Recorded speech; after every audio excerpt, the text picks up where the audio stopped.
Establish کیا گیا ہے. اور مجھے یہ بات سمجھ آئی ہے جو پالیسی میں لکھا. اچھا میں اس بات سے اگری کرتا ہوں کہ پالیسی کو بہتر لکھا جا سکتا تھا. اچھا میں اس بات سے اگری کرتا ہوں کہ پالیسی لکھنا نہیں آیا بیچاروں کو. ہاں اس کی ترتیب بے ترتیبی اس میں نظر آتی ہے. کیا مطلب کس طرح کی؟ یعنی کہ چیزیں بکھری ہوئی ہیں. یعنی ایک جگہ کے اوپر آپ بتا سکتے ہیں اگر مدرسہ ریفارم کرنا ہے, فار ایگزامپل میں ایک ایگزامپل دے رہا ہوں, اس میں جائیں گے تو بات کر لیں گے, تو آپ ایک جگہ پہ بتا دیں کہ جناب یہ اس کے 10 کمپوننٹس ہیں, یہ ایسے کریں گے, یہ ایسے کریں گے. اسپیشلی جو شروع کا پہلے 12-14 ہیں, میرا خیال ہے عام لوگوں نے تو وہ 12-14 پر کے وہ بور ہو گئے ہوں گے, اس کے اندر بڑا بکھراؤ سا ہے. یعنی کہ نثار صاحب کو ایک ایڈیٹر چاہیے اچھا سا. ایڈیٹر ہو جاتا تو اچھی بات تھی میرے خیال میں. اس کے علاوہ ویژن کو زیادہ کلیئرٹی سے بیان کر سکتے تھے. ویژن کے اوپر 2-3 ویژن ہے کیا؟ ویژن تو یہی نظر آ رہا ہے کہ جو بھی سٹیزنز ہیں انہیں ان کے جو رائٹس ہیں وہ انہیں دیں گے, یعنی لائف, لبرٹی اور ان کی پراپرٹی کی پروٹیکشن, یہ اسٹیٹ کی ذمہ داری ہے. جو لوگ چیخ رہے ہیں ابھی تک کہ بھائی آپ کا کام ہے کہ آپ پروٹیکشن پرووائڈ کریں, امریکہ بھلے جو مرضی کرے, افغانستان میں جو مرضی ہو رہا ہو, انڈیا میں جو مرضی ہو رہا ہو, سو اسٹیٹ ایک طرح سے وہ رسپانسبلٹی لے رہی ہے. لیکن 2 باتیں نہیں کی انہوں نے. اچھا کراس بارڈر اٹیکس کے بارے میں کوئی بات نہیں کی کہ اس کی کیا رسپانسبلٹی ہوگی. سو ایک اس طرح کی کچھ چیزوں کی آپ کو کمی بھی اس کے اندر محسوس ہوتی ہے کہ اتنے زیادہ کلیئرٹی کے ساتھ اپنا ویژن نہیں بتایا. یہ نہیں بتایا کہ ملک کے اندر جو ٹیریٹری ہے اس تمام ٹیریٹری کے اوپر کوئی نو گو ایریاز نہیں ہوں گے. جنرلی کہہ دیا کہ کانسٹیٹیوشن کے مطابق گورننس ہوگی. وہ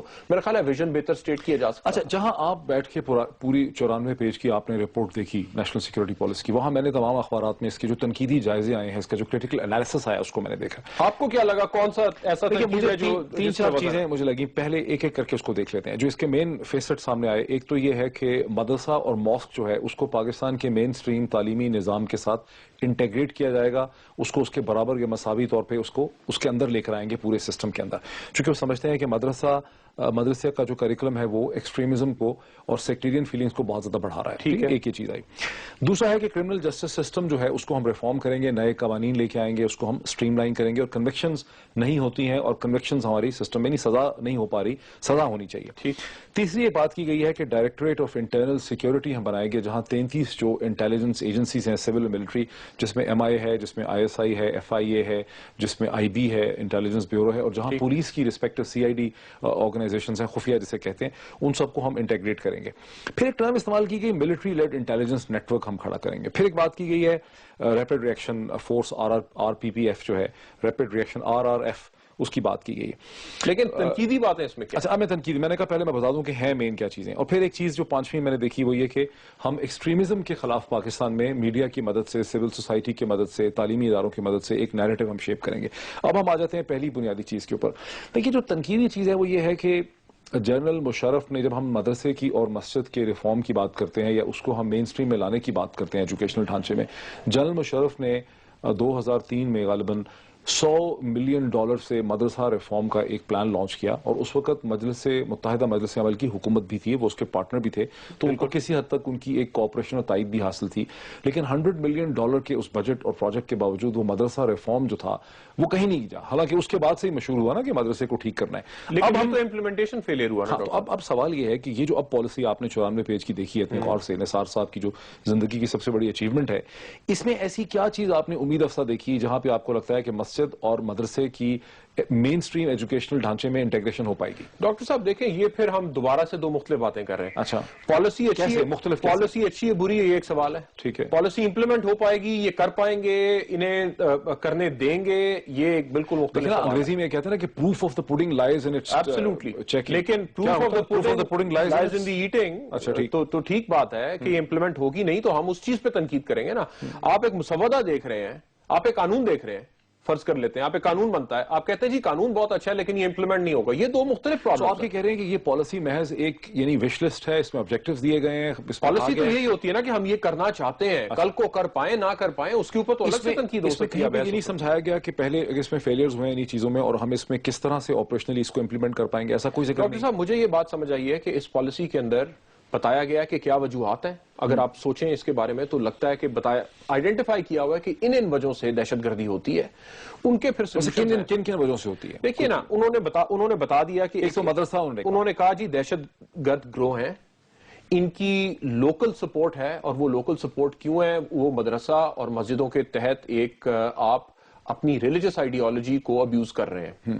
سو اسلام کے نام کے اوپر ابیوز کر رہے ہیں, اس سے اپنی سپورٹ بھی لیتے ہیں, اس سے ریکروٹمنٹ بھی کرتے ہیں, لوگوں کو بھی لے کے آتے ہیں. یہ ایک ان کی بات ہو گئی. پھر کہتے ہیں کہ انہی آرگنائزیشن, یہ ہائرارکیکل آرگنائزیشنز ہیں, ان کی فورن فنڈنگ بھی ہے, باہر سے بھی لوگ انہیں سپورٹ کرتے ہیں, انہیں پیسہ بھی دیتے ہیں. سو وہاں پہ ایک چیز آ گئی. پھر کہہ رہے ہیں کہ گورننس سسٹم چونکہ ٹھیک نہیں ہے, اس کے لوپ ہولز ہیں, اس کا یہ فائدہ اٹھاتے ہیں. پھر کہہ رہے ہیں کرمنل جسٹس سسٹم چونکہ ٹھیک نہیں ہے, کنوکشنز نہیں ہوتی, لوگوں کو سزائیں نہیں ہوتی, اس کی وجہ سے ہو رہا ہے. پھر کوئی کاؤنٹر ٹیررزم کی کوئی, ان کا نیریٹو بڑا مضبوط ہے کہ جناب ان وجہوں سے ہمیں ضرورت ہے, اور وہ جسٹیفیکیشن بن جاتی ہے ان کی دہشت گردی کی. کاؤنٹر نیریٹو آپ کو کوئی نظر نہیں آ رہا, کیونکہ نظام انصاف نہیں ہے, کیونکہ نظام انصاف بھی نہیں ہے, اور کوئی بات بھی نہیں کر رہا کہ دہشت گردی غلط بات ہے. تو ایک نیشنل نیریٹو بنتا ہے نا کہ جناب ٹالرنس کی ضرورت ہے, آپ جو ہے ایک دوسرے کے ساتھ مل کے رہنے کی ضرورت ہے. ریلیجن کا جو آپ کا ویو پوائنٹ ہے, اسے آپ ابیوز نہیں کر سکتے. آپ کو ایک دوسرے, یعنی پولیسنگ ویک ہے, نظام عدل کمزور ہے, کرمنل جسٹس سسٹم کمزور ہے, سٹیزنز کو کچھ نہیں مل رہا, گورننس سسٹم نہیں ٹھیک, گورننس سسٹم کمزور ہے, جس کی وجہ سے جذبات پائے جاتے ہیں بہت بکھرے ہوئے, اور انتہا پسندی کے خلاف کوئی نیشنل مربوط کمپریہنسو قسم کا, جامع قسم کا ہمارے پاس ایک آل پاکستان نیریٹو نہیں ہے, جس کے ذریعے ہم سیکٹیرینزم کو, یا یہ جو اس قسم کی یہ جو ایک انتہا پسندی ہے, نظریاتی انتہا پسندی ہے کہ آپ دہشت کرنا چاہتے ہیں یا آپ سختی کرتے ہیں, اس کے خلاف کوئی نیریٹو نہیں, کوئی نیریٹو نہیں, اور ان کا نیریٹو مضبوط ہے. اور پھر اس کی بیک گراؤنڈ بھی ٹریس کی کہ افغانستان میں ایک عرصے سے یہ ایک مسئلہ ہو رہا ہے, اور میں ڈس ایگری کرتا ہوں. بلیم کر دیا کہ جناب 89 میں امریکی یہاں سے نکل کے گئے تو اس کے بعد کسی نے توجہ نہیں دی. امریکیوں نے تو اپنے مسائل دیکھنے تھے نا, انہوں نے مفادات دیکھنے تھے. پاکستانی ریاست کا بھی تو کام تھا کہ اپنے مفادات دیکھتی. تو یہ سارا نزلہ ان پہ ڈال دینا کہ وہ تو اپنا مفاد دیکھ ہی رہے تھے, ہم نے کیا دیکھا اپنے مفاد میں. اس پہ مزید بات کرتے ہیں, بریک لے لیں. ناظرین ایک بریک لے لیتے ہیں, بریک کے بعد سمجھتے ہیں کہ یہ مفادات کی بات کر رہے ہیں بابر ستار, یہ کیا ہے. After the break. ناظرین ویلکم بیک. بات کو آگے بڑھاتے ہیں. بابر آپ یہ کہہ رہے تھے نا کہ امریکہ نے اپنے مفادات کو دیکھا اور وہ خطے سے چلا گیا افغانستان کی جنگ کے بعد, اور ہم نے اپنے مفادات کو نہیں دیکھا, اور غالباً یہ پالیسی جو ہے یہ کہتی ہے. مجھے ایسا لگتا ہے کہ جس چیز کو ہم ماننا نہیں چاہتے کہ ہم نے اپنے مفادات کو دیکھنے کی کوشش کی لیکن ہم اس میں ناکام ہو گئے. دونوں چیزوں میں بہت فرق ہے. یعنی اپنی تھی, ہم نے افغانستان میں اسٹیبلٹی لانے کی کوشش کی, وہاں پہ 7 مجاہدین کے گروپ ہوتے تھے, ہم نے ان کے درمیان میں بندر بانٹ کروانے کی کوشش کی. ہم نے کہا کہ جی روٹیشن پہ کر لیں, کبھی 2 سال آپ بیٹھ جائیں, 2 سال آپ بیٹھ جائیں, آپس میں ان کے صلح کروانے کی ان کو ہم مدد دیتے رہے, پیسے دیتے رہے. غریب پاکستان کا ملک جو تھا افغان مجاہدین کے گروپس کو پیسے دیتا رہا. ان کے اور امریکہ کے درمیان میں, ان کے اور سعودی عرب کے اور کویت اور مڈل ایسٹرن کنٹریز کے درمیان شٹل کرتے رہے, ایران کے ساتھ بھی ڈپلومیسی کرتے رہے. ہم فیل ہو گئے. ہم ہمیشہ کہتے ہیں, ہمارے یہاں ایک بہت بڑا مجھے ایسا لگتا ہے نیریٹو ہے, او جی یہ کیا نہیں, او جی بڑا غلط کر دیا فلاں. مجھے ایسا لگتا ہے ہم فیل ہو گئے. ہم یہ نہیں مانتے کہ پالیسیز فیل ہو جاتی ہیں, مطلب پالیسیز اچھی بھی ہوتی ہیں, امپلیمنٹیشن فیل ہو جاتی ہیں. اب یہاں دیکھیں مجھے کیا تھا, یہ اعتراض یہ ہے کہ یہ مدرسہ اور ماسک کو ہم کئی سال سے پیٹ رہے ہیں, خاص کر کے ماسک تو اب نئی چیز اس میں ایڈ ہو گئی اس پالیسی میں. مدرسے پہ تو ہم 10 سال سے بات کر رہے ہیں کہ جی مدرسہ سیکٹر, ہم بھی بات کر رہے ہیں, امریکی بھی بات کر رہے ہیں, NGOs بھی بات کر رہے ہیں, ڈونرز بھی بات کر رہے ہیں, میڈیا بھی بات کر رہے ہیں. لیکن اس کو کیسے امپلیمنٹ آپ کریں گے؟ جب اس وقت رجسٹریشن کی بات کی, میں نے دیکھا 22,000 مدرسے رجسٹر ہوئے ہیں پاکستان میں, اور غالباً مزید 20,000 ایسے ہوں گے جو رجسٹر ہی نہیں ہوئے. تو پہلا مسئلہ تو چودھری نثار صاحب کے لیے یہ ہوگا کہ مدرسوں کو کیسے آپ مجبور کریں یا پرسویٹ کریں کہ وہ رجسٹر کروائیں اپنے آپ. ڈاکٹر صاحب دیکھیں, بات یہ ہے کہ اس پالیسی میں جو ایک سب سے بڑی چیز مسنگ ہے, اور اس کا ایک سیکرٹ پارٹ بھی ہے, ہمیں بتایا گیا ہے کہ اس کا ایک اسٹریٹجک پارٹ ہے, ایک آپریشنل پارٹ ہے, ایک سیکرٹ پارٹ بھی ہے. سیکرٹ, ہاں میں نے ہمارے سامنے کیا ہے, وہ ہمیں نہیں پتا کہ وہ کیا ہے, لیکن مجھے نہیں پتا وہ کیا ہے. اس کے بارے میں کوئی اشارہ بھی نہیں کیا کہ وہ ان 94 صفحوں میں تو مجھے نہیں نظر آیا. لیکن بات یہ ہے ڈاکٹر صاحب کہ ایک جو سب سے مسائل کا حل اسی صورت میں نکلتا ہے نا کہ آپ وجہ انڈرسٹینڈ کریں. میرے خیال میں جو ہمارا اوریجنل سن تھا وہ ہمارا جہادی پروجیکٹ تھا. آپ نے کہا کہ پالیسیاں فیل ہو جاتی ہیں, میں آپ سے بالکل اگری کرتا ہوں, پالیسیاں فیل ہو جاتی ہیں, لیکن آپ کو ماننا پڑتا ہے کہ ایک پالیسی فیل ہو گئی ہے. اگر ہم اسٹریٹجک ڈیپتھ کی بات کر رہے ہیں, ہم کہہ رہے ہیں جی ہمیں افغانستان میں اسٹریٹجک ڈیپتھ چاہیے, ہم اگر یہ نہیں مانیں گے کہ جناب ایک پالیسی تھی, ہم نے اسے کرنے کی کوشش کی, اس کے بعد پچھلے 10-12 سالوں میں ہم 50,000 لوگ مروا چکے ہیں اپنے شہری, کوئی ایسی پالیسی سکسیسفل نہیں سمجھی جا سکتی جس میں 50,000 آپ کے شہری مارے جائیں. تو آپ کو ایڈمٹ کرنا, جب آپ ایک دفعہ ایڈمٹ کر لیں گے تو پھر آپ اس پالیسی کو تبدیل کریں گے. اسی طرح جو جہادی پروجیکٹ ہے, اب مدرسہ ریفارم, لوگ کہتے ہیں جناب یہاں پہ غربت بہت زیادہ ہے, اس وجہ سے یہاں پہ دہشت گردی ہوتی ہے. کچھ لوگ یہ کہتے ہیں جناب جو آپ کا مذہب ہے اس کا غلط استعمال ہوتا ہے. لیکن ان دونوں چیزوں کو کمبائن تو ایک اسٹیٹ پالیسی نے کیا نا, جس نے کہا کہ ہم ان دونوں چیزوں کو کمبائن کر کے جہادی بنائیں گے اور انہیں ہم نیشنل سیکیورٹی کے لیے. میں آپ سے ایک سوال پوچھوں. دیکھیں, یہ تو بہت اعتراض کیا جاتا ہے کہ ہم نے افغانستان کے بارے میں ایک اسٹریٹجک ڈیپتھ کا کانسیپٹ بنایا ہوا تھا, لیکن دوسری طرف یہ ہے کہ جب افغانستان میں امریکہ نے وڈرا کر لیا 1988 میں, وہ چلے گئے وہاں سے, سب کچھ چھوڑ کے پیسہ دینا انہوں نے بند کر دیا, اور وہاں پہ 7 مجاہدین کے گروپ تھے. پاکستان کی سب سے بڑی ضرورت یہ تھی کہ افغانستان میں اسٹیبلٹی آ سکے, ایک مستحکم حکومت ہو, بیکاز یہ احساس تھا کہ اگر وہ آپس میں لڑتے رہیں گے, اسٹیبلٹی نہیں ہوگی, ایک سینٹرل گورنمنٹ نہیں ہوگی, تو ہمارے لیے مسائل رہیں گے اور ہمیں ٹریڈ بھی ہم نہیں کر سکیں گے سینٹرل ایشیا تک. پاکستان نے بنیادی طور پہ کوشش یہ کی 1988 سے لے کے 1984 اور پھر طالبان کا سپورٹ کرنا, وہ یہ تھا کہ تاکہ افغانستان میں ایک سینٹرل حکومت بن جائے, اور اس میں ایران کے ساتھ بھی ڈپلومیسی کرتے رہے. ہندوستان کے انٹرسٹ ڈفرینٹ تھے. اب آپ یہ سجیسٹ کریں کہ پاکستان کو کیا کرنا چاہیے, کیونکہ یہ کہنا کہ پاکستان نے جو کیا وہ غلط تھا, یہ تو سب لوگ کہہ رہے ہیں. آپ کے خیال میں کیا کرنا چاہیے تھا 1988 کے بعد, جو کرتے تو بہتر نتیجہ نکلتا؟ ڈاکٹر صاحب یہ چھوڑ دیتے ان کے حال پہ. بالکل یہ سمجھتے کہ افغانستان ایک آزاد ملک ہے, وہ ایک نیشن سٹیٹ ہے, اس کے ساتھ تمام جو گروہ ہیں, کوئی بھی حکومت میں کل آ جائے گا. اگر باہر کے ملک ہیں وہ یہ فیصلہ کر لیں کہ ہم نے پی ایم ایل این کے ساتھ, اگر وہاں سول وار ہوتی رہتی ہے, سول وار چھڑ گئی تھی نا, چل گئی تھی, چھڑ گئی تھی, آپ تمام لوگوں سے بات کرتے کہ جناب یہ ہمارا موڈ ہوگا آپ کے ساتھ. ہمارے ریلیشن شپس دیکھ لینا ملکوں کے ساتھ. ترکی کے ساتھ ہمارا ٹھیک رہتا ہے جو بھی حکومت آئے, چائنا کے ساتھ ہمارا ٹھیک رہتا ہے جو بھی حکومت آئے, سعودی عرب کے ساتھ کسی حکومت کا بہتر ہوتا ہے, کسی کا کم بہتر ہوتا ہے, کیونکہ انہوں نے ایک پالیسی رکھی ہوئی ہے کہ یہاں پہ وہ کچھ لوگوں سے زیادہ بات کرتے ہیں, کچھ سے کم بات کرتے ہیں. تو یہ تو ملکوں کی اپنی اپنی پالیسیز ہیں. ہماری افغانستان میں ہم نے ایک ایسی صورتحال کریٹ کر لی کہ ہم نے کریٹ کر لی, ہو گئی سوویت وڈرول کے بعد, جو مرضی آپ کہہ لیں اسے, لیکن ایک ان فائٹنگ ہوتی رہی. اس کے بعد ہم نے ترجیح دی کہ ٹھیک ہے کسی نہ کسی حد تک طالبان آ جائیں یہاں پہ. دیکھیں نا, افغانستان میں اگر سول وار چھڑ گئی, ٹھیک ہے, اور سول وار ہمارے بارڈر پہ چھڑ گئی, تو اب ہم اس سول وار کو ہونے دیتے, اس میں شامل نہ ہوتے, اس میں فریق نہ بنتے. ہم اس میں شامل تو تھے نا, ہم امریکہ پہ بھی تو یہی پرچہ کرا رہے ہیں نا کہ آپ اور ہم شامل تھے, پھر آپ چلے گئے یہاں سے, پھر ہمارے پاس پیچھے چھوڑ گئے. ہم تو وہاں پہ گروپس بناتے رہے نا, پھر وہ یہاں پہ آپتے بھی رہے, ہم انہیں سپورٹ بھی کرتے رہے, پھر ان کی لڑائیاں ہم نہیں, جب جھگڑے نہیں ختم کروا سکتے. تھوڑا سا اس کو ہم دوسرے ڈائریکشن جا رہے ہیں, بات بڑی انٹرسٹنگ ہے. دیکھیں نا, امریکہ اور پاکستان مل کے تو سوویت یونین کی سینٹرل حکومت کے خلاف افغانستان میں جدوجہد کر رہے تھے. سول وار تو شروع ہوئی 1988-89 کے بعد, ٹھیک. جب سول وار چھڑ گئی, خدا نہ خواستہ پاکستان میں سول وار ابھی نہیں ہو رہی ہے. بلوچستان میں ہمارے ہاں ایک شورش ہے, ایک انسرجنسی. آپ دیکھیں امریکہ بھی انٹرسٹڈ ہے, بھارت بھی انٹرسٹڈ ہے, یورپین یونین بھی انٹرسٹڈ ہے, ماما قدیر صاحب آ رہے ہیں, وہ کہہ رہے ہیں نیٹو بھی اس میں انٹرسٹڈ ہو جائے. تو جب کہیں پہ شورش ہوتی ہے, یا ابھی سول وار نہیں ہے ہمارے یہاں, خدا نہ خواستہ, اللہ نہ کرے, لیکن جب کہیں پہ سول وار ہوتی ہے تو اس کے نیبرنگ کنٹریز پھر اس میں انٹرسٹڈ ہو جاتے ہیں. ڈاکٹر صاحب کس حد تک آپ کیا حکومت بنوائیں گے, کنٹرول ہوتا ہے, یا پھر آپ یہ دیکھیں گے کہ ہمارا انٹرسٹ کیا ہے. اگر آپ کا انٹرسٹ یہ ہے کہ جناب یہاں پہ آپ کی طرف سے ریفیوجیز آ رہے ہیں, اسے ہم ایسے کنٹرول کرنا چاہتے ہیں, لیکن اس حد سے ہم آگے نہیں جائیں گے آپ کے ساتھ, کیونکہ ہو سکتا ہے آپ جیت جائیں, ہو سکتا ہے دوسری پارٹی جیت جائے, آئیدر وے ہم افیکٹ ہو جاتے ہیں. ہمارا بیک یارڈ ہے نا, ہمارے ساتھ لگتا ہے. تو آپ تو تمام لوگوں سے آپ کو تعلقات رکھ کے چلنا پڑے گا. جب آپ بادشاہ بنانے والے بن جائیں, آپ کنگ میکر بننا چاہتے ہیں, پھر ایک بڑی مختلف بات. میرا بنیادی پوائنٹ یہ تھا کہ پالیسیز فیل ہو جاتی ہیں اگر وہ پراپرلی امپلیمنٹ نہ ہو. میں اس کے اوپر یہ بات کر رہا تھا ڈاکٹر صاحب کہ پالیسی کے اندر یہ ریکگنائز کریں کہ اس پالیسی کے اندر ایک بہت بڑی پرابلم سٹیٹ کا یوز تھا جہادیوں کا, اور اس پالیسی میں 94 پیج میں یہ نہیں نظر آ رہا کہ, اور ہو سکتا ہے وہ سیکرٹ پارٹ میں انہی چیزوں کو ایڈریس کیا ہو کہ دیکھیں نا, ہمارا پرابلم تو ہماری فورن پالیسی کی وجہ سے ہوا نا. افغانستان کی طرف ایک پالیسی تھی, وہ 9/11 کے بعد ہم تبدیل کرنی چاہیے تھی, نہیں کرنی چاہیے تھی, الگ بحث ہے. جب تبدیل کی, اس کا کانسیکوینس یہ نکلا کہ بہت جہادی ہمارے خلاف ہو گئے. ٹھیک ہے, اب اب ایک اور فیلئر دیکھیں, مجھے بڑا خوفناک اس میں ڈیفیکلٹ لگتا ہے. دیکھیں, جب ہم, یہ بات تو بڑی اچھی ہے اس نیشنل سیکیورٹی پالیسی میں, نثار صاحب کی پالیسی میں یہ آ گیا کہ مسجد کو ہم انٹیگریٹ کریں گے ایجوکیشن سسٹم کے اندر, مدرسے اور مسجد کو. باقی اسلامی دنیا پاکستان کو چھوڑ کے, ترکی ہو یا ایجپٹ ہو یا شام ہو یا عراق ہو یا ایران ہو یا الجزائر ہو یا سعودی عرب ہو, مسجد کی کسٹوڈین اور ملکیت جو ہے, اس کی جو اونرشپ ہے وہ ریاست کے پاس ہے.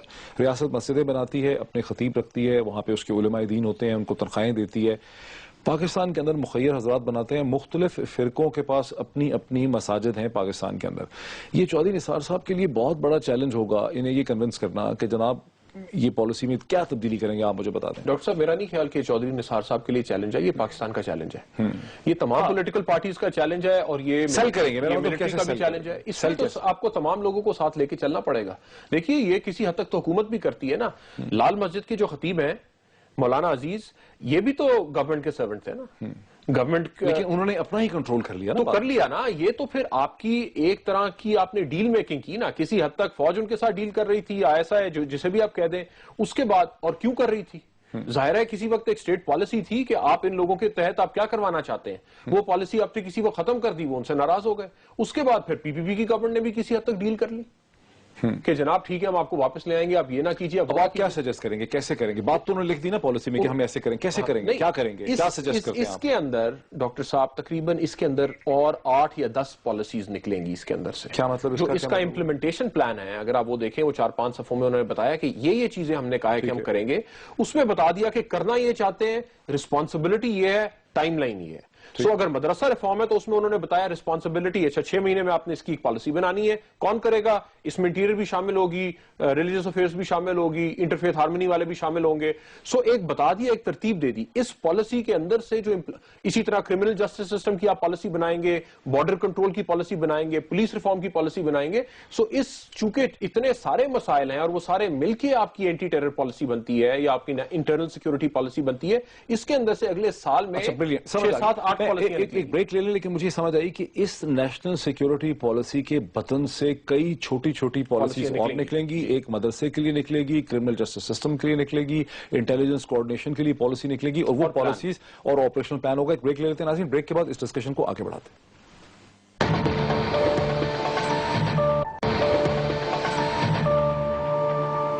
ناظرین ویلکم بیک, بات کو آگے بڑھاتے ہیں. اچھا بابر, یہ جو کرمنل جسٹس سسٹم کی ریفارم ہے اس میں جس کا ذکر کیا گیا, اس سے کیا سمجھ آتی ہے؟ ڈاکٹر صاحب دیکھیں, جو مجھے بات سمجھ آئی, ابھی یہ لکھا نہیں ہوا اس میں لیکن لگ رہا ہے کہ یہ اس طرف جا رہے ہیں. تین اپروچز تھی نا. ایک آپ کی کاؤنٹر انسرجنسی اپروچ ہے, ایک آپ کی کاؤنٹر ٹیررزم اپروچ ہے, ایک آپ کی کرمنل جسٹس اپروچ ہے, کہ اس طرح کے جو ٹیررزم اور کرائم کے مسئلوں کو حل کرنے کے لیے انہوں نے تینوں کو ملا دیا. اچھا, وہ علاقے جو آپ کے کنٹرول میں ہی نہیں ہے, جس طرح نارتھ وزیرستان وغیرہ ہے, وہاں پہ فوج کو استعمال کرنا پڑے گا کلیئر کرنے کے لیے. یہ کاؤنٹر انسرجنسی بن جائے گا. ٹھیک. پھر یہ کہہ رہے ہیں ایک اور سٹرکچر انہوں نے بنایا, جس سے جو آپ نے شروع میں جس کی نشاندہی کی, ریپڈ رسپانس فورس, وہ فیڈرل لیول پہ بھی بنائیں گے, پروونشل لیول پہ بھی. وہ اینٹی ٹیرر آپریشنز کرے گی, یعنی پولیس کی طرح کی ایک فورس ہوگی جو کمانڈو یونٹس ہوں گے, جس کو آپ سدرن پنجاب میں, جنوبی پنجاب میں استعمال کر سکتے ہیں, کراچی میں استعمال کر سکتے ہیں, اور جگہوں پہ استعمال کر سکتے ہیں. وہ آپ کی CT آ گئی, کاؤنٹر ٹیررزم آ گیا. پھر ایک کرمنل جسٹس کی, یہ تو امیڈیٹ ٹرم, یہ تو فائر بریگیڈ آپریشن ہے کہ بھئی نارتھ وزیرستان میں آپریشن کرنا ہے, ریپڈ رسپانس فورس سے آپریشن کرنا ہے. پھر یہ ہے کہ بہت سارے مسائل جو نکل آتے ہیں. آپ کو یاد ہوگا ٹیمتھی مکوے جو اوکلاہوما بامبر تھا, وہ نکل کے جا رہا تھا ایک شہراہ کے اوپر, تو اس کی نمبر پلیٹ نہیں لگی ہوئی تھی گاڑی کے اوپر. اسے ایک پولیس والے نے روک لیا, اسے گرفتار کر لیا, کیونکہ اس کے پاس ایک ویپن بھی تھا جس کا لائسنس نہیں تھا. وہ پولیس کے اندر انہوں نے بند کیا ہوا تھا اسے جیل میں. تو اتنی دیر میں پتا چلا انویسٹیگیشن سے کہ جناب یہ تو اوکلاہوما بامبر ہے, پہچانا گیا. اس وقت پولیس کی حراست میں ہی تھا. تو ایک عام جو کرمنل جسٹس سسٹم کی ایک کاروائی ہوتی ہے, اس کے اندر پکڑا گیا تھا ٹیررسٹ. وہاں پر ایک ایسا بھی قانون تھا کہ اگر آپ سپیڈ لمٹ سے 30 میل سے زیادہ تجاوز کر رہے ہیں, سپوز سپیڈ لمٹ 60 ہے تو آپ 100 پہ چلا رہے ہیں, وہ پتہ نہیں 93 پہ چلا رہا تھا, تو آپ کو ایک رات جو ہے وہ جیل میں گزارنی پڑے گی جب تک کہ آپ کی ضمانت نہ ہوگی. مجھے بھی ایک بار روکا تھا تو بڑی مشکل سے جانا. آپ نے گزاری جیل میں؟ نہیں گزاری نہیں, وہ چھوڑ دیا تھا, لیکن مجھے اس نے قانون پڑھ کے سنایا تھا کہ یہ لا ہے. ٹیمتھی مکوے کا میں نے پڑھا کہ وہ چونکہ ہائی سپیڈ پہ جا رہا تھا, وہ سمپل لا کی زد میں آ گیا اور اس کی ضمانت کرنے والا کوئی نہیں تھا, اور جب تک وہ ابھی جیل ہی میں تھا کہ پولیس کو پتا چلا کہ اس طرح سے ہوا ہے. ٹھیک کہہ رہے ہیں آپ. اسامہ بن لادن والی رپورٹ بھی آپ پڑھیں تو پتا چلتا ہے کہ بہت ساری جگہوں پہ غفلتیں ہوئی, کہ گھر رجسٹر ہو گیا, ID کارڈ کسی کے پاس نہیں تھا, اور بہت ساری. تو اگر آپ کا کرمنل جسٹس سسٹم ٹھیک ہے تو ایک اپروچ یہ ہے کہ بہت سارا ٹیررزم ہوگا نہیں. تو اس پہ وہ یہ کہہ رہے ہیں کہ جی کرمنل جسٹس سسٹم کو ٹھیک کریں, پولیس کی کیپیسٹی بلڈ کریں. سو کچھ نظر یہ آ رہا ہے کہ کچھ نئے سٹرکچرز بن رہے ہیں, جس میں نیکٹا کے نیچے انہوں نے جس انٹیلیجنس یونٹ کی جیسے آپ نے بات کی, ریپڈ رسپانس فورس ایگزیکیوشن کے لیے, اور پھر کہہ رہے ہیں کہ پرانے سٹرکچر جو پرفارم نہیں کر رہے, جن کی کیپیسٹی کم ہو گئی ہے, انہیں ٹھیک کریں, کرمنل جسٹس سسٹم کو ٹھیک کریں تاکہ لوگ کنوکٹ. اب اس میں ایک بڑا نازک سا سوال آ جاتا ہے, بیکاز آپ وکیل بھی ہیں اور عدالتی نظام کا بھی آپ حصہ ہیں. میں کچھ عرصہ پہلے ایک ایسے لکھنے کے لیے, ایک آرٹیکل لکھنے کے لیے میں نے پولیس کے اسٹیٹسٹکس جو ہے نیشنل بیورو آف پولیس کے اسٹیٹسٹکس اسلام آباد سے نکالے, میں نے حاصل کیے. میں نے دیکھا کہ 2010, 2011 اور 2012 جس کے اسٹیٹسٹکس اویلیبل تھے, اعداد و شمار, 13,000 سے زیادہ مرڈر کی FIR رجسٹر ہوئی, اور 15,000 کے قریب اپروکسیمیٹلی ہر سال, یعنی 13,200, 13,400, 500, 13,600, 800 یہ ہر سال کی FIR رجسٹر ہوئی ہے مرڈر کی، جو مرڈر ہو گیا، ٹھیک ہے. اور اس کے بارے میں مجھے پتا چلا کہ یہ بھی بتایا پولیس والوں نے کہ یہ غالباً انڈر رپورٹنگ ہے. کراچی سے بھی انڈر رپورٹنگ ہو رہی ہے، خیبر پختونخوا سے انڈر رپورٹنگ ہو رہی ہے، اور بہت سی انڈر رپورٹنگ اس لیے ہو رہی ہے کہ جو ٹیررزم کے اٹیکس ہوتے ہیں وہاں پہ کئی لوگ مر جاتے ہیں اور کئی لوگ اگلے دن مرتے ہیں، اور جو رپورٹ ہوتی ہے اس میں ایک اس کو FIR شاید کاؤنٹ کیا جا رہا ہے لیکن لوگ 10 مرے تھے، یہ 20 مرے تھے، 50 مرے، تو بڑی انڈر رپورٹنگ بھی اس میں. اب کنوکشن کتنی ہوئی ہے کسی ایک سال میں ٹرائل کورٹ کے لیول میں یا ہائی کورٹ کے لیول میں کتنا اپہیلڈ ہوا ہے، اس کے کوئی صحیح اعداد و شمار موجود نہیں ہے، بیکاز وہ عدالتوں کے پاس ہیں اور حکومتوں کے پاس یا پولیس کے پاس نہیں ہے. لیکن جو فگر ہم نے حاصل کی ہے تھوڑے سے پولیس کی مدد سے، وہاں یہ سمجھ آئی کہ اگر 13,000 یا 14,000 مرڈر کی FIR ایک سال میں درج ہوئی ہے تو اسی سال میں پاکستان میں 300-400 سے زیادہ کنوکشن ہی نہیں ہوئی، کسی قسم کی کنوکشن ریٹ تو بہت لو ہے. یعنی اگر 13,000 کیسز عدالتوں کے سامنے آئے ہیں مرڈر کے، تو اسی سال میں آپ سمجھیں کہ 12,500 پینڈنگ ہو گئے ہیں، وہ ایڈ ہو گئے بیک لاگ کے اندر، اور 500 کے قریب ایسے ہیں جن کا کہ اس سال میں فیصلہ ہوا ہے. ٹھیک ہے نا، سمپل بات ہے، نل کا کھول کے. اس کو کیا کریں گے آپ، کیسے اس کو ریفارم کریں گے؟ ڈاکٹر صاحب یہ وہ چیلنجز ہیں نا اب جس میں آپ کو چیزیں ٹھیک کرنی پڑیں گی. اب دیکھیے آپ کے پاس اور اس کے اوپر بہت سارے منصوبے بھی دیے گئے. ایک تو یہ کہ 3-4 قوانین یہ لے کے آئے ہیں، اب ان کی امپلیمنٹیشن کیسے کرتے ہیں یہ ایک بڑا سوال ہوگا. اینٹی ٹیررزم ایکٹ کے اندر امینڈمنٹس کی ہیں، پروٹیکشن آف پاکستان آرڈیننس لے کے آئے، ایک فیئر ٹرائل ایکٹ لے کے آئے، تاکہ بہت ساری انٹیلیجنس یا جس طرح فون ٹیپنگ ہوتی ہے، بہت ساری اور چیزیں ہوتی ہیں جو استعمال نہیں ہو سکتی استعمال ہو سکیں. لیکن بڑے سوال ہیں. ہمارے پاس ججوں کو پروٹیکٹ کرنے کا کوئی سسٹم نہیں ہے، دھونس سے بھی لوگ چھٹ جاتے ہیں. ہمارے پاس وٹنس پروٹیکشن پروگرام نہیں ہے. آپ نے دیکھا ولی بابر کیس میں سارے وٹنسز کو مار دیا، اب انہوں نے آخر میں جا کے پتہ نہیں حیدرآباد موو کر دیا ہے، کہیں اور اس ٹرائل کو موو کیا. سو اس طرح 9 بندے مر چکے ہیں، اب اندازہ لگائیں 9 وٹنسز ہی مر گئے، اور آخر میں انہوں نے موو کیا. یہ کام بہت پہلے بھی ہو سکتا تھا. اس طرح کی چیزیں بھی ہو رہی ہیں. اس کے بعد پھر ایک آپ کے کرمنل جسٹس سسٹم کا پھر یہ ہے کہ آپ کے انویسٹیگیٹر اور پروسیکیوٹر ساتھ بیٹھتے ہیں کہ جناب اگر کوئی نقص ہے تو وہ پہلے دیکھ لیں. ایک دفعہ عدالت پہنچ گئے، اگر نقص رہ گیا تو پھر تو ڈیفنس جو ہے اس کا فائدہ اٹھائے گی. سو وہ مل کے کام کرنا، وہ ٹیم ورک کرنا، یہ بہت ساری ایسی چیزیں جو ہو سکتی ہیں. اور ایکسپرٹس. اچھا، میں صرف 3 دن پہلے دیکھ رہا تھا ٹیلی ویژن میں بریکنگ نیوز آ رہی تھی کہ لاہور ہائی کورٹ نے کوئی کامنٹ کیا یا آبزرویشن کی کہ جو جعلی مقدمات ہیں اس کی وجہ سے عدالتی کام میں بہت زیادہ پریشر یا برڈن یا اضافہ ہو جاتا ہے. مجھے یاد آ رہا ہے کہ اور اس میں چاہتا ہوں کہ آپ تھوڑا سا ایکسپلین کریں. 1973 کے آئین بننے سے پہلے پاکستان میں انگریزوں کے زمانے سے ایک مروجہ قانون چلا رہا تھا جسے کہتے تھے کمیٹل ٹو پروسیڈنگز، جس میں ڈپٹی کمشنر کے سامنے یا میجسٹریٹ کے سامنے پولیس اپنا کیس لے کر آتی تھی اور میجسٹریٹ کے پاس 3 آپشنز ہوتی تھیں. وہ 15 دن میں یا 3 ہفتے کے اندر اس کا فیصلہ کرتا تھا. یا وہ کہتا تھا یہ فٹ ٹو ٹرائل ہے اور سیشن کورٹ میں وہ چلا جاتا تھا ٹرائل کے لیے، یا وہ کہتا تھا ٹوٹلی انفٹ ہے ٹرائل کے لیے، اس کو ریجیکٹ کر دیتا. وہ کہتا تھا کہ یہ بلیسفیمی کے جیسے بہت سے کیسز ہیں، اگر ایسے میجسٹریٹ کے سامنے رمشا کا کیس جاتا تو غالباً وہ وہیں پہ فیصلہ کر دیتا کہ بھائی this is not fit to trial. یا وہ یہ کہتا تھا کہ اس کے سفیشینٹ ایویڈنس ہے، اس کا ٹرائل ہو سکتا ہے، لیکن یہ قانونی طور پہ ٹھیک نہیں بنا، اس کے فیکٹس ایکسپلین نہیں ہوئے.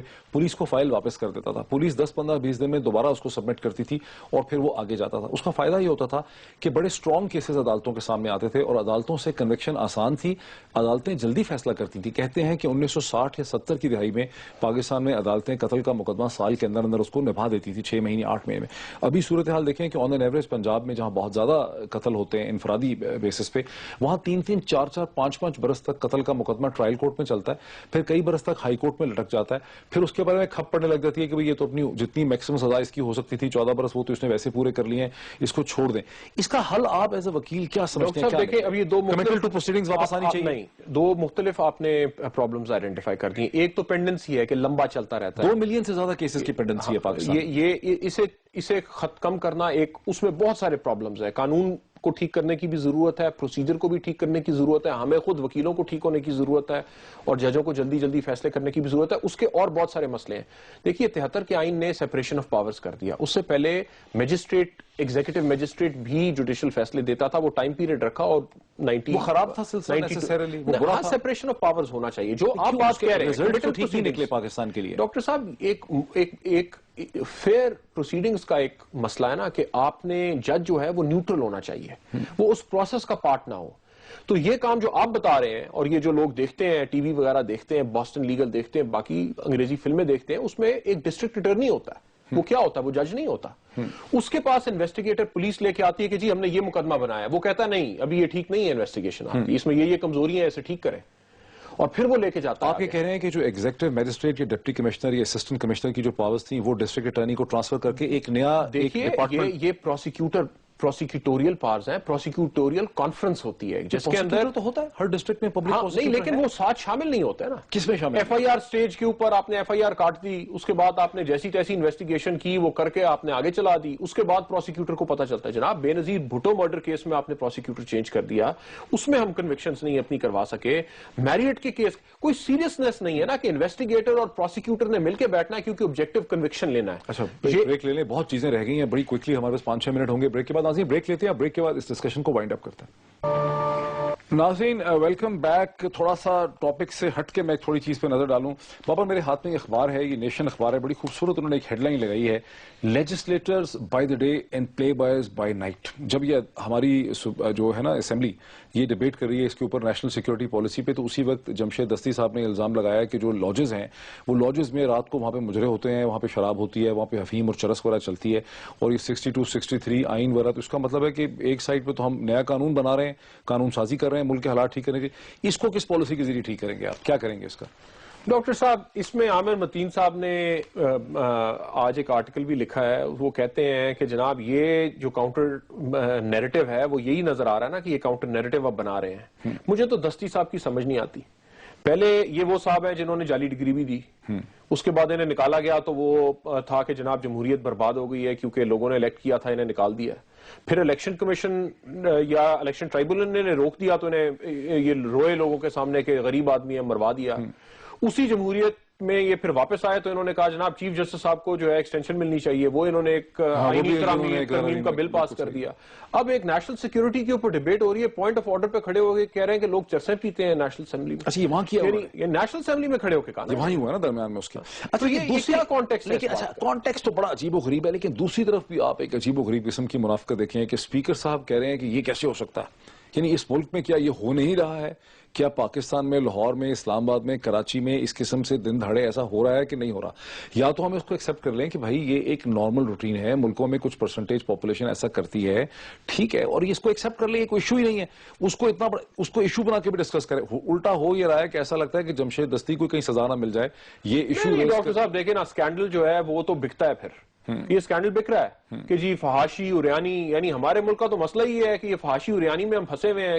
اگر لیجسلیٹرز چرسیں پیتے ہیں تو اس وجہ سے تو 50,000 لوگ نہیں مر گئے یہاں پہ. میں یہ کہہ رہا ہوں نا کہ اس کو پھر ہم ڈسمس کیوں نہیں کر سکتے کہ یہ ایشو ہے ہی نہیں اتنا بڑا؟ میرے خیال میں تو یہ ایشو نہیں ہے. میرے خیال میں تو نہیں. اب دیکھیں نا, ہم بھی تو انٹرسٹڈ ہو گئے نا اس چیز میں کہ پوچھیں کہ جی مجرے ہوتے ہیں کہ نہیں ہوتے, اگر شراب پی جاتی ہے تو کتنی پی جاتی ہے, کون کون پیتا ہے, ہم انٹرسٹڈ ہو گئے نا. میں تو کہہ رہا ہوں کہ منافقت ہے, پی جاتی ہے پاکستان میں شراب. پاکستان پہلے 25-30 ملکوں میں ہے دنیا میں جہاں پہ شراب کنزیوم ہوتی ہے, اسمگلنگ بھی ہوتی ہے, اسمگلنگ بھی ہوتی ہے. یہاں پہ سب سے زیادہ آپ کی چرس اور افیم بھی ادھر سے جاتی ہے نا ساری دنیا میں. ہم تو کیا کہتے ہیں بیٹھے ہوئے ہیں اس جگہ میں جہاں سے ساری دنیا کو لے. یہ سارے مسئلے ہیں, اس کے اوپر انویسٹیگیٹ کر لیں آپ. اسپیکر نے بھی کہا ہے جی اس کی انویسٹیگیشن کریں, آپ ایک کمیٹی بنائیں مختلف پارٹیز کی اور کہیں کہ جناب اسے انویسٹیگیٹ کریں. لیکن یہ ہوتا ہے ایشو اگر فضول ہے. لیکن آرٹیکل 62, 63 کے باوجود سارے لون ڈیفالٹر پیسے جنہوں نے دینے تھے بینکوں کے, وہ تو مختلف ہیلوں بہانوں سے واپس آ گئے. ڈاکٹر صاحب یہ تو کوئی نیریٹو نہیں ہے. لیکن دیکھیں بات یہ, آپ کسی بھی ینگ لوگوں کے علاقے میں بھی آپ میسوں میں چلے جائیں, وہاں پہ بھی یہ کام ہوتا ہے. بات یہ نا کہ ایک سوسائٹی کے اندر پرابلمز ہیں. آپ یہ کہہ دیں جناب 62, 63 میں سارے کے سارے چور جو ہیں وہ آ کے اسمبلی میں, یہ تو کوئی نیریٹو نہیں. میں تو یہ کہہ رہا ہوں کہ آج آ کے اسی چیز کو پکڑتے ہیں کہ مجرا ہو رہا تھا, کپڑے پورے پہنے ہوئے تھے کہ نہیں پہنے ہوئے تھے, تو چلے جاتے نا دستی صاحب جہاں مجرا ہو رہا تھا انہیں جا کے بند کروا دیتے, انہیں کہتے ہیں نہیں ہونے دوں. دستی صاحب نے کوئی باقاعدہ ویڈیو بنائی ہوئی ہے, وہ کہہ رہے ہیں اب آپ یہ دیکھیں, یہ کرنے والے کام ہے ایک لیجسلیٹر چھپ کے بنا رہے تھے. آپ مظفر گڑھ سے آئے ہوئے, بھائی آپ دروازہ کھٹکھٹائیں, آپ کہیں کیا کام, آپ کے ساتھ والے گھر میں اگر مجرا ہو رہا ہو اور آپ کو تکلیف ہو رہی ہے اس چیز سے, تو آپ کیا کریں گے؟ پولیس کہہ رہی ہے کہ اس ویڈیو میں ٹھیک نظر نہیں آ رہا. تو ڈاکٹر صاحب یہ انویسٹیگیشن کی چیز ہے. دیکھیں آپ بھی مزے لے رہے ہیں, بیٹھ کے ٹی وی پہ بات کر رہے ہیں کہ جی مجرا ہو رہا تھا. میں تو کہہ رہا ہوں منافقت ہے. نہیں, منافقت اپنی جگہ پہ ہے, لیکن ایک سیریس نیشنل سیکیورٹی کی بات کرتے کرتے ہیں مجرم سارے لیجسلیٹر اس میں جو ہیں انوالو ہیں اس پوری کی پوری منافقت. نہیں یہ کیسے آپ کہہ رہے ہیں سارے لیجسلیٹر, لیکن اس کو امپورٹنس دے رہے ہیں. میں کچھ لیجسلیٹرز کو, اب آپ اسد عمر کو بٹھا کے کہیں جناب آپ مجرموں میں انوالو ہیں کہ نہیں ہے. میں اور ایسے لوگوں کو جانتا ہوں جو بڑے شریف لوگ ہیں اسمبلی میں, آپ اس طرح کی بلینکٹ سٹیٹمنٹ تو نہیں دے سکتے. اب اس سے دیکھیں بڑی انٹرسٹنگ چیز کیا نکلتی ہے, جو اتنی بڑی نیشنل سیکورٹی پالیسی بنائی اس کو کیسے امپلیمنٹ کریں گے کہ چھوٹا سا مسئلہ نہیں ریزالو کر سکتے؟ نہیں کر سکتے ہیں ریزالو, لیکن دیکھیں ڈاکٹر صاحب ہم بھی تو میڈیا پہ بیٹھ کے یعنی نیشنل سیکیورٹی پالیسی کی بات کرتے کرتے ہمیں دستی صاحب یاد آ گئے بیچ میں. جی دستی صاحب ہر اخبار نے خبر چلائی, ہر اخبار میں ہے, مطلب ہر ٹیلی ویژن چینل میں ہے, یہ ڈسکس ہوا ہے, یہ بہت بڑا ایشو بنا ہوا ہے. ابھی شکر ہے افتخار چودھری صاحب نہیں ہے, ورنہ وہ شاید نوٹس دے لیتے, یہاں تو ایک اور تماشا بن جاتا. اگر چلے وائنڈنگ اٹ اپ, آپ دیکھ رہے ہیں کہ بنیادی طور پر جو ایک اس میں جو کانسیپٹ ہے کہ یہ اب نثار صاحب نے پالیسی تو دے دی ہے, اس کے سارے پوائنٹس میں ہم نے ڈسکس کر لیں, لیکن اصل میں یہ ہوگا کہ the proof of the pudding lies in its test in its eating, کہ اس کو کیسے امپلیمنٹ کریں گے, اس کی آپریشنبلٹی کیا ہوگی اور اس کو کیسے نافذ کیا جائے گا, اور اس کے راستے کے جو چیلنجز اور مراحل ہیں اسے کیسے کور کریں گے. ایبسولوٹلی ڈاکٹر صاحب, ٹائم لائنز دی ہوئی ہیں, 6 مہینے کی بات کی ہے, کہیں 6 مہینے کی, کہیں 3 مہینے کی, کہیں آن گوئنگ پروسیس ہے, بیچ میں ڈی ریڈیکلائزیشن پروگرام کی بات کی ہے. اب میرے خیال میں میڈیا کو انگیج ہو کے دیکھنا پڑے گا اور عدالت حکومت کو رکھیں, کڑی نظر رکھیں کہ یہ امپلیمنٹ ہو رہی ہے کہ نہیں ہو رہی, ڈی ریڈیکلائزیشن پروگرام کیا ہو رہا ہے. ایک نیریٹو بنانے کی بھی بات کی گئی ہے, دیکھیں نا اس میں بڑی کمزوری نظر آتی ہے. اب پرائم منسٹر صاحب نے بڑی شاباشی دی چودھری نثار, تو بہتر طریقے سے ایکسپلین نہیں کیا گیا کہ اس پالیسی کے تحت آج کا جو دہشت گردی کا مسئلہ ہے, نارتھ وزیرستان کہاں فٹ ہوتا ہے, کراچی کہاں فٹ ہوتا ہے, یہ لوگوں کو ایکسپلین کرنے کی ضرورت ہے. آپ اخباریں بھی پڑھ لیں, کلیئرٹی نہیں ہے اس چیز کے اندر, بالکل نہیں. سو میرے خیال میں, اور دوسرا پرائم منسٹر کھڑے ہو کے کہہ دیتے ہیں کہ ہمارا ریزالو ہے, ہم اس مسئلے کو حل کر, یعنی ایک وہ جو کانفیڈنس لوگوں کو ملتا ہے دیکھ کے, لوگوں نے اسمبلی میں کھڑے ہو کے دیکھ کے بھی حیران تھے کہ پتہ نہیں ان سے ہوگا نہیں ہوگا. وقت ہمارا بالکل ختم ہو گیا. ناظرین, آپ نے ہماری بحث دیکھی ہم دونوں کی نیشنل سیکورٹی پالیسی کے حوالے سے. یہ تو بڑی خوشائن بات ہے کہ حکومت 8 مہینے کی توگو کے بعد, محنت کے بعد ایک نیشنل سیکورٹی پالیسی لے کر آئی ہے. اس پہ حکومت مبارکباد کی مستحق ہے, لیکن دیکھنا یہ ہوگا کہ اسے آپریشنلائز کیسے کیا جائے گا, اس کو عملی جامہ کیسے پہنایا جائے گا. بہت شکریہ.